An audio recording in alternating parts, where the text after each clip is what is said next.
Coming in today, pre-tripping the engine. Pre-trip inspection. First thing I'm looking for any liquids on the ground. Seeing if I seen any liquids on the ground. That indicates something leaking, a hose, valve cover, gasket, so anything could be leaking. Hydraulic, transmission, anything could be leaking, but I don't see none. Coolant. So mainly you're trying to check all your fluids. See what type of fluids you got in here. You got your power steering fluid, that look good. Here go your oil stick. It has a lock on it. See, it's got a lock. They got arrows. One way is locked, the other way is unlocked.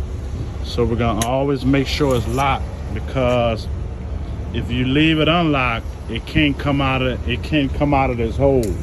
That pressure can push it out. So make sure you always lock it. You heard it snap? Yeah, because that's why they got that on there. That pressure can push it out. I done had it happen to me in the older truck, and when I first started, that pressure can push that stick out of that dipstick, and then air will come out the engine. You rolling down the road, you don't know nothing. And next thing you know, the engine locked up. No air in there. Well, how that happened?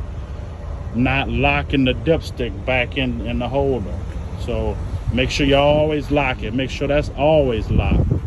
But we had air in it, and our cooling level looked good. So we pretty much good to go. And make sure nothing ain't hanging. Make sure no wires ain't hanging, no hoses is off. And we go around and take a look at the other side of the truck. Now listen, this is not the perfect. I know this truck. This is not a thorough pre-trip inspection. Look at your book. Look at your CDL book. Familiarize yourself with the pulse. Make sure the spring right here, make sure it's not shifted. Sometimes on older trucks, these springs start to shift. They gotta be in place, they gotta be lined up. So, but look at your book. You know, this is this thing has air brakes. That's another certification on your CDLs. Get the book, look at the book. The book gonna tell you, the manual, CDL manual, study manual gonna tell you all of that. You got a hood lock on that. All these things you gotta familiarize yourself with. It's not a thorough one, but we just going over a couple things. You check, you make sure your belt is in good condition. It's not all cracked. It's not, sometimes it start peeling when they old, they peel from the side. Make sure it ain't peeling and threads ain't hanging off.